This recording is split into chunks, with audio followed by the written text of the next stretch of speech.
तो भाई आज हम नया लेक्चर स्टार्ट कर रहे हैं और इलस्ट्रेशंस, कल की क्लास में हम लोग सारे एस पढ़ चुके थे। अब हम लोग सारे इलस्ट्रेशंस पढ़ेंगे। क्या पढ़ेंगे? इसके अनसोल्ड भी करेंगे हम इलस्ट्रेशन के बाद। और मैंने जैसे कि कहा था इसकी क्वेश्चंस बहुत बढ़िया है, ठीक है, पढ़ो। पहले क्या होता था, पुराने सिलेबस में इन्वेस्टमेंट करके एक चैप्टर आता था और AS 13 अलग आता था। तो चैप्टर हटा दिया और उस चैप्टर के क्वेश्चन इधर डाल दिए। तो अभी AS में ही क्वेश्चन है, अब अलग से चैप्टर नहीं है। पहले क्वेश्चन अलग से चैप्टर में आते थे। पढ़ो। एक अनकोटेड लॉन्ग टर्म इन्वेस्टमेंट है which is carried at 2 lakh. इसको हमने कॉस्ट में दिखा रखा है।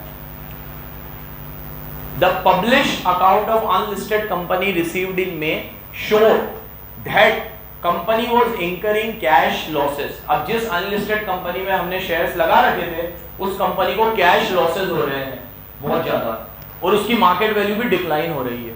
और लॉन्ग टर्म इन्वेस्टमेंट अब मात्र 20,000 की रह गई है। मतलब हमने तो कितना इन्वेस्ट किया था, 2 लाख, और वो कितनी रह गई वैल्यू, मतलब कितने से कम हो गई, 1,80,000 से।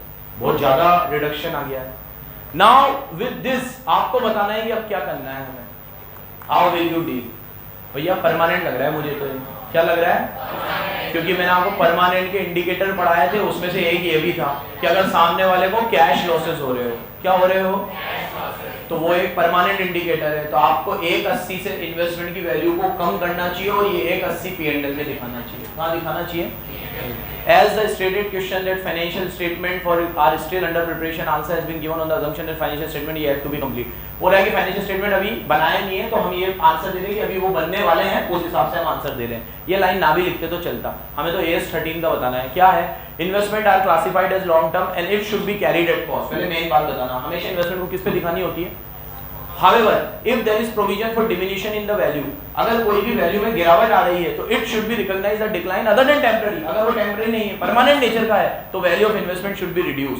उसको क्या कर देना चाहिए? रिड्यूस कर देना चाहिए। So on the above basis, इसके हिसाब से हमारा आंसर क्या बना कि प्रोविजन जो है उससे आपको कम करना चाहिए कैरिंग अमाउंट को, और इन्वेस्टमेंट सिर्फ कितने पे दिखानी चाहिए। और ये भी लिख के आना, 1,80,000 आपको कहाँ डालने चाहिए? P&L की डेबिट साइड। कहाँ डालना चाहिए? P&L की डेबिट साइड। सिंपल था, आगे आओ।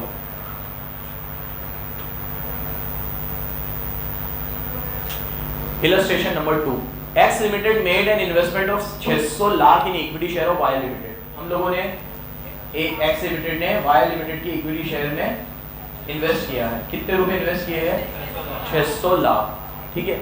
और is made in long term category, और ये हमने लॉन्ग टर्म इन्वेस्टमेंट किया है। कौन सा इन्वेस्टमेंट किया है? लॉन्ग टर्म, ठीक है। यार टाइम क्या हो रहा है यार, 1 मिनट पॉज कर दो।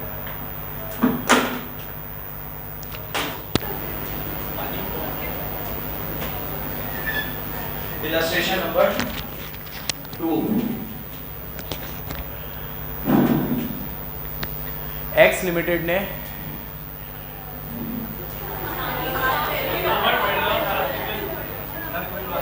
सही है अब सही है 600।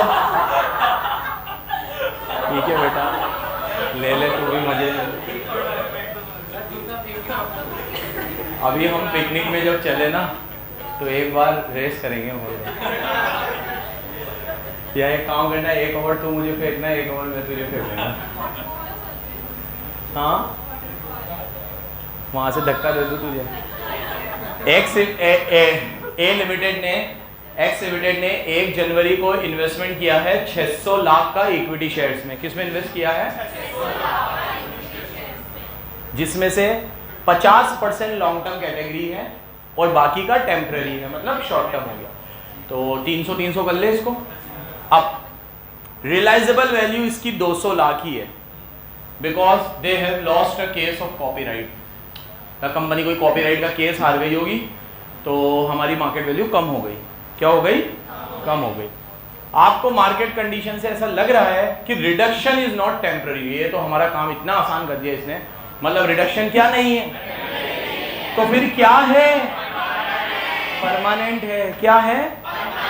How will you recognise. अब अपन पहले एक काम करते हैं कि ये जो 600 लाख की इन्वेस्टमेंट है ना, इसको अपन स्प्लिट कर देते हैं 300 लाख और 300 लाख, क्योंकि उसने कहा था 50% लॉन्ग टर्म है, तो इसको अपन रखते हैं क्या, और इसको अपन रखते हैं क्या, इसका वैल्यूएशन होता है फेयर वैल्यू और कॉस्ट विच एवर इज, इसका वैल्यूएशन होता है, लेकिन वो हो जाता है किस पे, फेयर वैल्यू पे।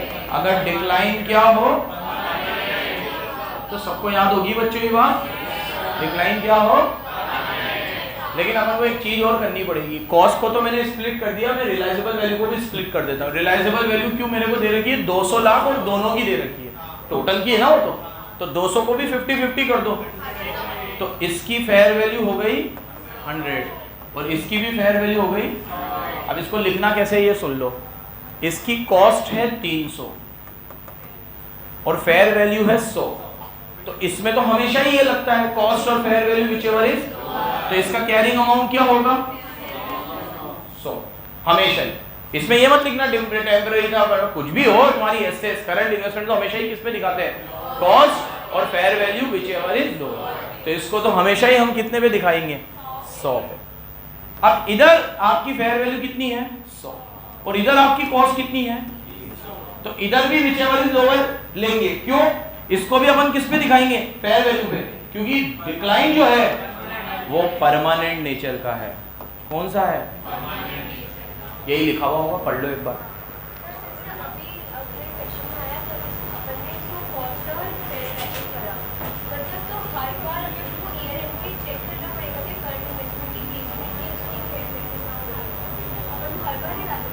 साल में एक बार, लॉन्ग टर्म में पूछ रही है ना, अरे करंट में तो करना ही पड़ेगा, क्योंकि करंट को तो दिखाना ही कॉस्ट और fair value whichever is lower पे है। हाँ, हर साल करना पड़ेगा, फेयर वैल्यू तो निकालनी पड़ेगी, बिना फेयर वैल्यू के हमें कैसे पता चलेगा। क्या हुआ हिमानी, कोई डाउट है बेटा, पूछ ले भाई। पलक ने एक सवाल पूछा कि फेयर वैल्यू हर साल देखनी है क्या, तो देखनी ही पड़ेगी, क्योंकि करंट इन्वेस्टमेंट दिखाना ही किस पे है, कॉस्ट और fair value whichever is lower, तो we have to calculate fair value on each financial year, हर फाइनेंशियल ईयर पे वी हैव टू कैलकुलेट या फिर असर्टेन द फेयर वैल्यू। वैसे मार्केट में फेयर वैल्यू पता करना आजकल तो इतना मुश्किल नहीं है, जैसे इक्विटी शेयर की फेयर वैल्यू स्टॉक मार्केट बता देगा, प्रेफरेंस शेयर म्यूचुअल फंड की फेयर वैल्यू कंपनी बता देगी, और गोल्ड और सिल्वर की फेयर वैल्यू आपको कहीं से भी टीवी खोलते ही पता चल जाएगी। और कहाँ इन्वेस्ट कर सकते हो आप, लैंड और बिल्डिंग में, उसको मानना नहीं है, उसको तो कॉस्ट पे ही दिखाना है, क्योंकि उसमें और कहाँ इन्वेस्टमेंट होगा बताओ, तो एफडी वेफडी में इन्वेस्ट करोगे तो फेयर वैल्यू कुछ है ही नहीं, हाँ तो पैसा लगाया है आपने, पैसे के बदले में पैसा ही मिलेगा।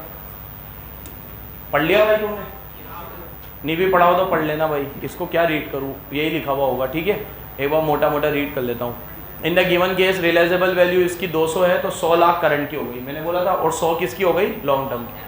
अब ये कहते हैं कि कैरिंग अमाउंट करंट का होता है लोअर ऑफ कॉस्ट और market price which ever is lower, तो इसका कॉस्ट कितना था 300 और मार्केट प्राइस कितना था 100, तो कितने पे दिखाएंगे इसको 100 पे।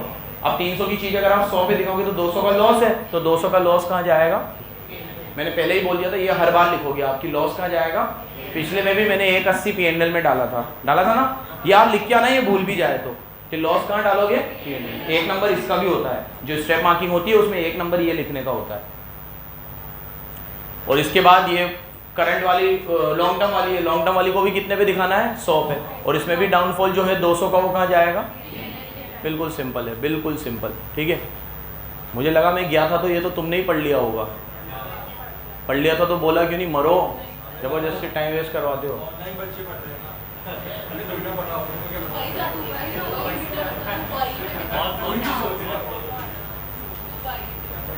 वीडियो में क्या गाली अलग नहीं दे पाते, मुर्सा सर दे देते हैं वीडियो में ही, क्या बात कर रहे हो, मैंने नहीं देखी तो क्लिप में तो मुझे लगा तुमने ऐसे ही करी होगी। देखो ABC limited wants to reclassify, आप रीक्लासीफाई करना चाहते हो, आपको बताओ कैसे रीक्लासीफाई कर लो, रीक्लासीफाई तुम्हारी एसेट्स करंट इन्वेस्टमेंट खरीदी कितने में थी 20 पे, और इसको क्या दिखा रहे हैं लॉन्ग टर्म, और उस दिन इसकी मार्केट वैल्यू कितनी थी 25, तो 20 और 25 विच एवर इज लोअर, 20 से चीज, ठीक है। नेक्स्ट, एक और पोर्शन हमने करंट इन्वेस्टमेंट का खरीदा कितने पे था 15 पे, लेकिन इसकी मार्केट वैल्यू कितनी है 6.5, विच एवर इज लोअर, तो कितने पे दिखाएंगे 6.5।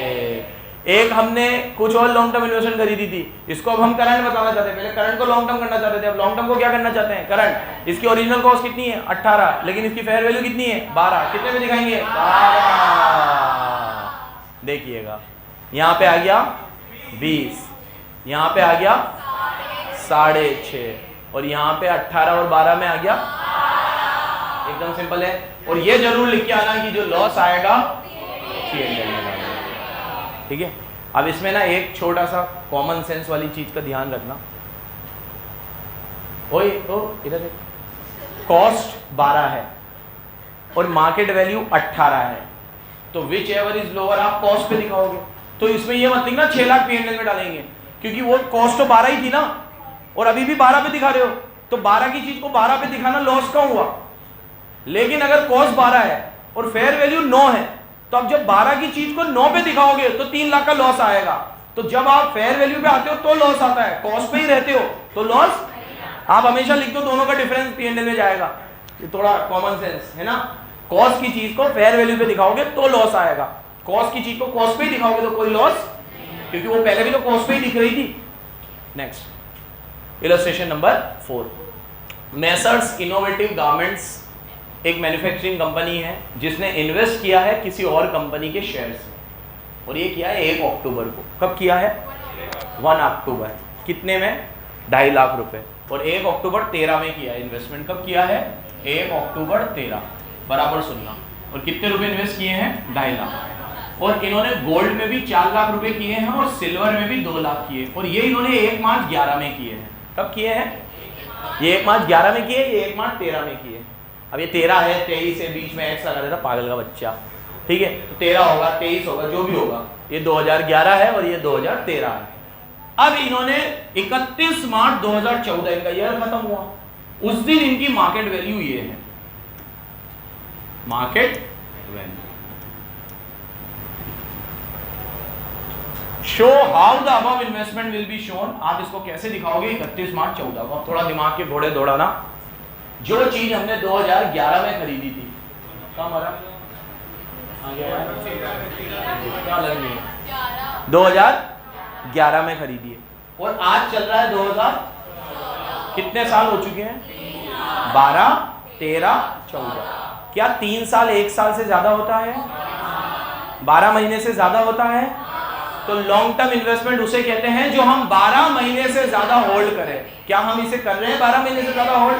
अब अगर हम इसे इस साल बेच भी देंगे तो हार्डली, क्योंकि we are already holding this investment for more than 1 year, for more than 1 year, and we are holding it for 3 years. So एकदम क्लियर है कि ये लॉन्ग टर्म है। तो Rohit Malhotra long term investment को कैसे दिखाते हैं?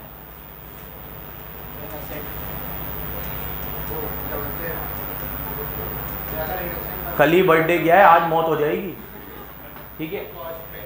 हाँ ऐसे बोला करो। किस पे दिखाना है? पहले क्या बोल रहा था? एसेट पे दिखाते, क्या बोल रहा था? एसेट में दिखाते हैं। हाँ मेरे लाल, मैं 15 पे छोड़ दूँगा जो टाइम है। हाँ हाँ, तो किस पे दिखाना है इसको? कॉस्ट पे दिखाना है। लेकिन अगर परमानेंट रिडक्शन है तो फेयर वैल्यू। तो यहाँ पे कॉस्ट कितनी थी इसकी? 4 और 2, और अभी गोल्ड हो गया 6 का, तो ये तो बढ़ ही रहा है। और सिल्वर 2 से कितना हो गया?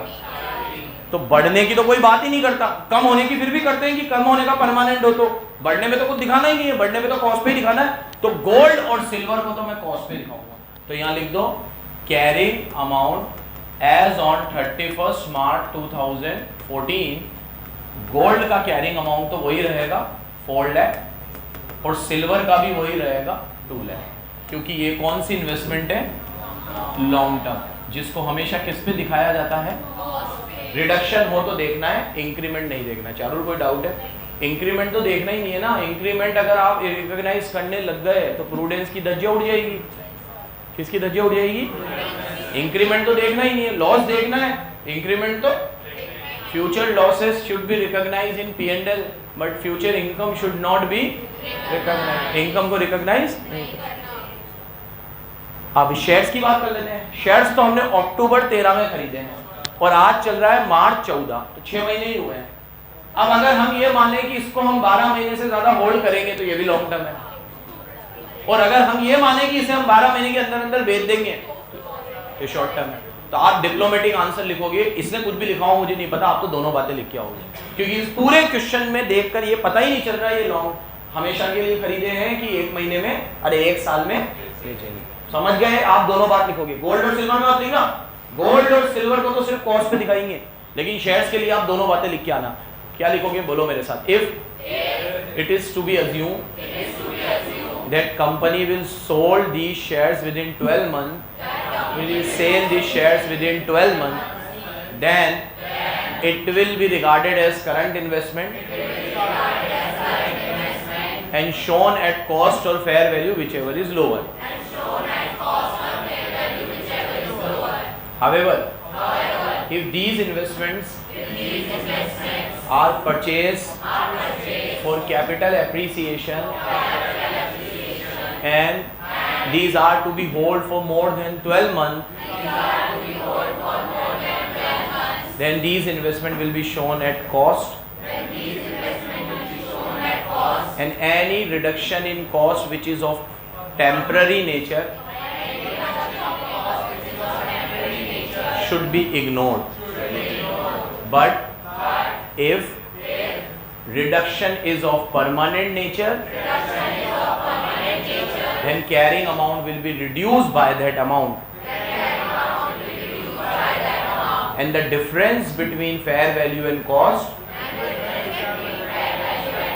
should be charged to P&L. अब इसमें थोड़ा मेरा अंग्रेजी ऊपर नीचे कर लेना, बाकी ये परफेक्ट आंसर है, इसे आपको लिख के आना है। 4 नंबर आपको पूरे मिलेंगे। समझ गए? पढ़ो।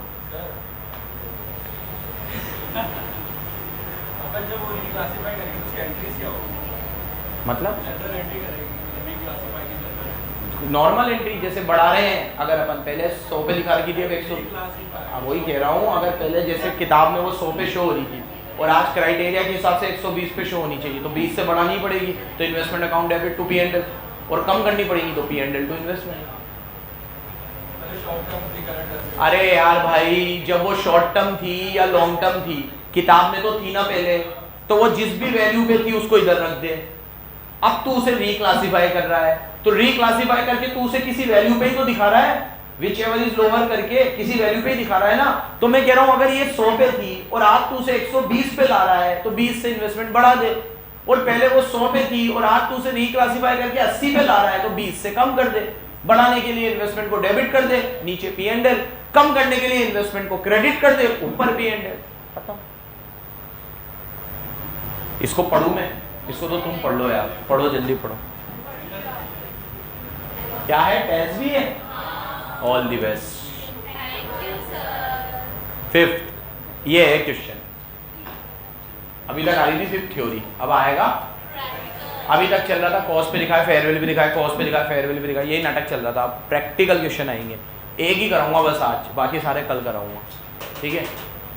देखो इधर वाई लिमिटेड, पहले मैं आपको इसका परफॉर्मा बता दूं। इसमें क्या होगा? इन्वेस्टमेंट का अकाउंट बनाने को आएगा, एंट्री करने को नहीं आएगी। क्या बनाने को आएगा? अब अकाउंट बनाने का तो अपन खेल चुके बहुत, इससे अकाउंट बनाना अकाउंट्स में, date particular amount, date particular amount. इसमें एक कॉलम और बना देना तुम इंटरेस्ट का। किसका कॉलम बना देना? तो फॉर्मेट ऐसे बनेगा हमारा, डेट पर्टिकुलर, ये फेस वैल्यू का कॉलम तुम बनाओ तो बनाना, नहीं तो इसमें नंबर ऑफ शेयर्स लिख देना, फेस वैल्यू मत लिखना। क्या लिखना? Number of share. इंटरेस्ट और कॉस्ट, अमाउंट को कॉस्ट बोलेंगे हम। क्या बोलेंगे? कॉस्ट, मतलब जितने में हमने खरीदा है। फिर डेट पर्टिकुलर, ये नॉमिनल अमाउंट की जगह बनाना नंबर ऑफ शेयर्स। कौन सा कॉलम बनाओगे? नंबर ऑफ शेयर्स, या इंटरेस्ट और यहाँ कॉस्ट, ठीक है? अब मुझे एक बात बता दो, इसको थोड़ा स्प्लिट करेंगे अपन लोग। क्या करेंगे? कैसे होता है वो नाटक? ये साइड में गए, फिर 3 डॉट पे गए, फिर स्प्लिट।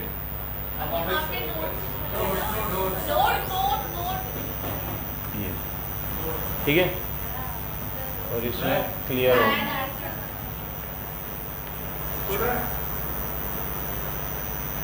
पाँच मिनट रुक जा बस, 5 मिनट रुक जा बस, 5 मिनट।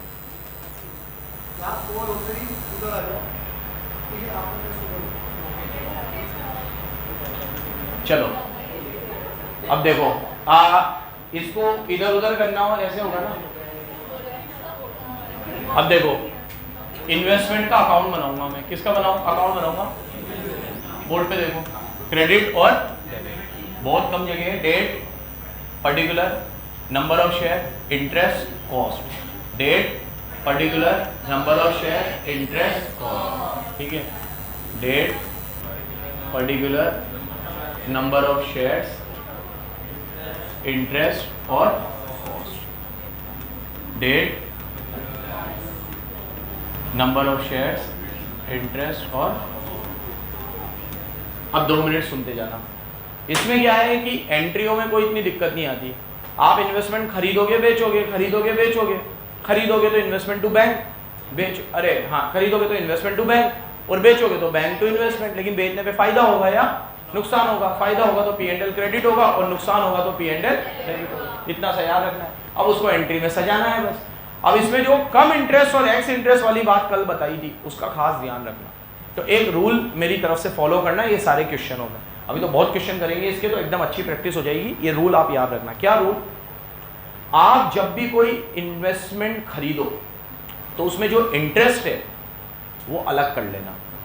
बेचो तब उसी इंटरेस्ट को अलग कर लेना। मतलब आप जब खरीदो ना तो उस इंटरेस्ट को डेबिट कर देना, बेचो तो उस इंटरेस्ट को क्रेडिट कर देना। तो अपने आप जब ईयर एंड होगा तो आपके हिस्से का नेट इंटरेस्ट आ जाएगा। जैसे आपको यहाँ पे 12 महीने का इंटरेस्ट मिला, लेकिन आपने इन्वेस्टमेंट खरीदी थी 3 महीने बाद, तो आप 3 महीने का इंटरेस्ट यहाँ डेबिट कर देना और 12 महीने का क्रेडिट करना। तो 12 महीने में से 3 महीने जाएंगे, अपने आप 9 महीने का बचेगा, तो वो अपने आप P&L में चला जाएगा। तो हम क्या करेंगे, अपने हिस्से के इंटरेस्ट को क्रेडिट करेंगे और जो हमारे हक का नहीं है उसे डेबिट करेंगे, ताकि नेट जो हमारे हक का है वो अपने आप P&L में जाएगा। एक बार वापस रिपीट कर देता हूं। आपने कोई इन्वेस्टमेंट खरीदी 30 जून को और ब्याज मिलता है 31 मार्च को, तो आप 31 मार्च को यहाँ पूरे 12 महीने का ब्याज रिकॉर्ड कर लेना। और 30 जून, अप्रैल, मई, जून 3 महीने का इंटरेस्ट आपको नहीं मिलना चाहिए, क्योंकि आपने तो खरीदी 30 जून को है, तो 3 महीने का इंटरेस्ट आप डेबिट कर देना इसी अकाउंट, इसी में, इसीलिए इंटरेस्ट का कॉलम बनाया है। तो जब आप यहाँ पूरे 12 महीने का डालोगे और यहाँ से 3 महीने का डालोगे, तो 12 में से 3 महीने का गया, 9 महीने का आपका ब्याज है जो आपको मिलना चाहिए, लेकिन मिला आपको पूरे 12 महीने का गया है, तो 12 में से 3 महीने का हटाकर 9 महीने का यहाँ लिख देना टू P&L। तो अपने आप जो आपके हिस्से का इंटरेस्ट है वो किस में चला जाएगा। तो what would be our standard practice? हमारी स्टैंडर्ड प्रैक्टिस ये होगी कि जब भी हम परचेज करेंगे तो उसके इंटरेस्ट को डेबिट करेंगे, और जब भी हम सेल करेंगे तो उसके इंटरेस्ट को क्रेडिट करेंगे, और 12 महीने का पूरा इंटरेस्ट क्रेडिट में रिकॉर्ड करेंगे। 12 महीने का पूरा इंटरेस्ट कहाँ रिकॉर्ड करेंगे? ताकि क्रेडिट में से डेबिट जाएगा तो जो बचेगा अपने आप अपना ही बचेगा। देखते हैं अब। वाई लिमिटेड ने शेयर इशू करे हैं, डिबेंचर इशू करे हैं 100 रुपए के, जिसके ऊपर इंटरेस्ट दिया जाता है। ठीक है, अभी इधर अंडरलाइन नहीं कर सकता क्या मैं? अच्छा, जैसे वैसे ही करना पड़ेगा इधर भी।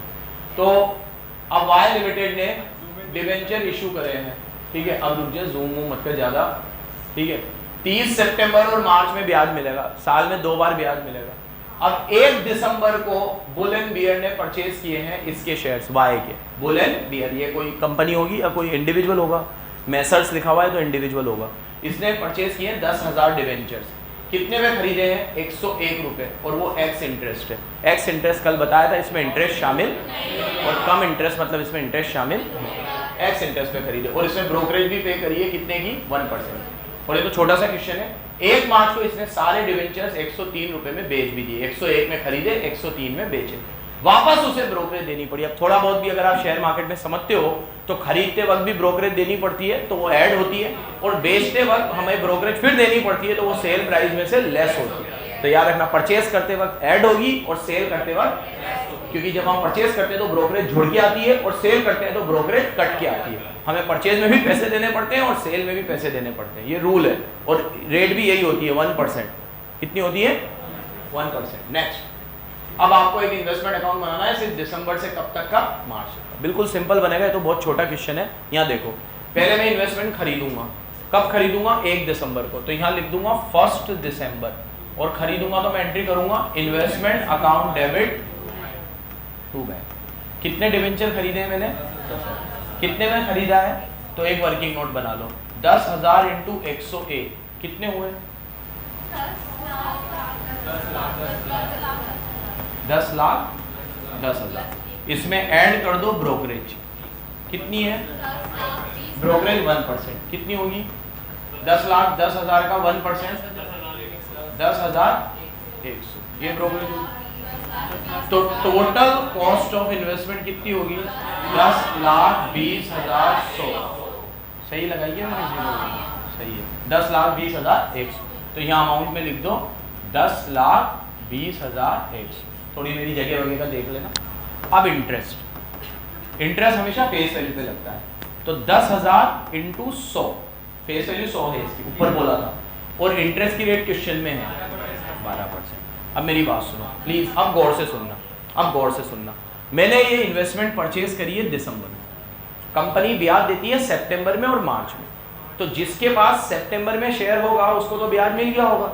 उसके बाद अक्टूबर, नवंबर और 1 दिसंबर को तो मैंने ले लिया, तो अक्टूबर और नवंबर 2 महीने का ब्याज मेरा नहीं है, लेकिन मिलेगा मुझे, क्योंकि मार्च के अंदर मिलेगा ब्याज। पहले ब्याज मिला था सितंबर में, सितंबर का ब्याज उसको मिल गया होगा, अब ब्याज मिलेगा मार्च में। जब मार्च में मिलेगा तो 6 महीने का पूरा मुझे मिलेगा, लेकिन उस 6 महीने पे मेरा हक नहीं है। मेरा हक कितना है? दिसंबर, जनवरी, फरवरी, मार्च, उसके पहले सितंबर और अक्टूबर, उस पे मेरा, अरे अक्टूबर और नवंबर, उस पे मेरा हक।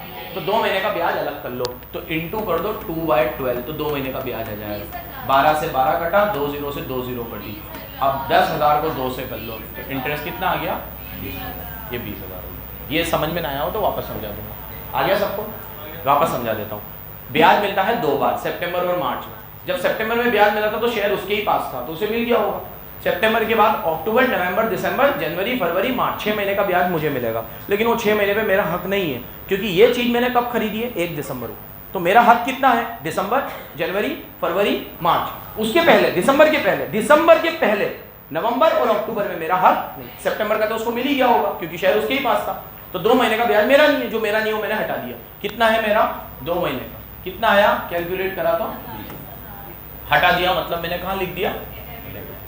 अब अक्टूबर के, दिसंबर के बाद मैंने 1 मार्च को तो ये चीज बेच ही दी। अब ब्याज मिलेगा 31 मार्च को, लेकिन मैंने तो 1 मार्च को ही बेच दी, तो 1 मार्च को सेल की एंट्री कर लो। तो यहाँ लिख दो 1 मार्च, जो भी ईयर है। बेचूंगा तो क्या लिखूंगा? अब बेचा कितने हैं? पूरे बेच दिए, तो पूरे 10,000। इंटरेस्ट अभी खाली रखना, कॉस्ट में लिखो पहले। इस सब के वर्किंग नोट बनेंगे, ये वर्किंग नोट 1 और ये वर्किंग नोट 2, ये प्रैक्टिकल क्वेश्चनों में आएगा, ठीक है।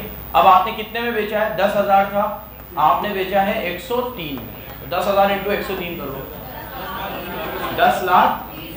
इसमें से लेस करो ब्रोकरेज, तो ब्रोकरेज है 1%, माइनस 10,300 माइनस कर दो, 10,19,000 और ब्याज में ब्याज आ जाएगा। अब ब्याज कितना आएगा? 10,000 शेयर। अब इधर देखो, ब्याज मिलेगा, मैंने खरीदा है दिसंबर में, तो लेकिन मुझे ब्याज पूरा मिलेगा सितंबर के बाद का, क्योंकि मैं तो पूरा ही लूंगा ना, मैं पूरा लूंगा 5 महीने का, और इधर मैंने डेबिट कर दिया 2 महीने का, तो अपने आप जो मेरा है वो मुझे मिल जाएगा, जो मेरा ब्याज है वो मुझे मिल जाएगा। मुझे ब्याज तो ये देखो, मुझे ब्याज कितना मिलना चाहिए? दिसंबर, जनवरी, फरवरी, मार्च का तो मिलना ही नहीं चाहिए, क्योंकि 1 मार्च को तो बेच दिया, तो मुझे कितना मिलना चाहिए? लेकिन अगर मैं यहाँ 3 महीने का ब्याज रिकॉर्ड करूंगा तो 2 महीने का डेबिट भी कर रखा है मैंने, तो 3 में से 2 जाएंगे तो मुझे तो फिर 1 ही महीने का मिलेगा, इसलिए मुझे ब्याज पूरा रिकॉर्ड करना है। पूरा कितना? ये ब्याज 10,000 पे मिलेगा, 100 रुपए के हिसाब से रेट लगेगी 12% और महीने लूंगा 5। क्यों 5 लूंगा?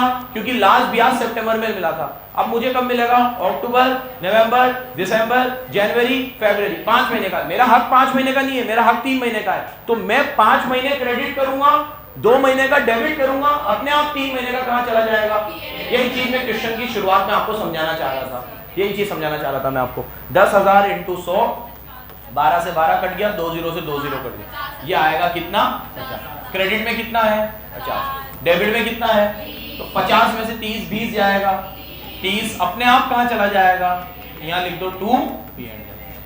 अच्छा प्रॉफिट एंड लॉस इस पे भी हुआ है, 10,20,000 की चीज 10,19,000 में बेची है, 1700 कुछ रुपए का लॉस हुआ है, लॉस हुआ है तो 2 P&L आएगा, इधर क्या आएगा, प्रॉफिट होता तो बाय P&L आता, और ये कॉस्ट में लिखना, यहाँ इंटरेस्ट में मत लिख देना, कॉस्ट में लिखना। लॉस ही हुआ है ना 10,000, अरे लॉस ही तो हुआ है, 10,20,000 100 में खरीदी थी उसे और बेची कितने में है, 10,19,700।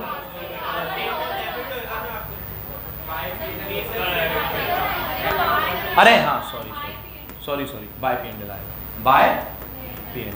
कितने का लॉस है 400 रुपए। एक बार चेक कर लेना, ये रहा 30,000, ये रहा 20,000, ये रहा 50,000 और ये रहा 4। ये तो बहुत सिंपल था, क्योंकि एक ही परचेज थी और एक ही सेल थी। अब मल्टीपल सेल आएगी, मल्टीपल परचेज आएगा, कल करेंगे। धन्यवाद। बंद कर दे अर्चिता, जल्दी बंद कर।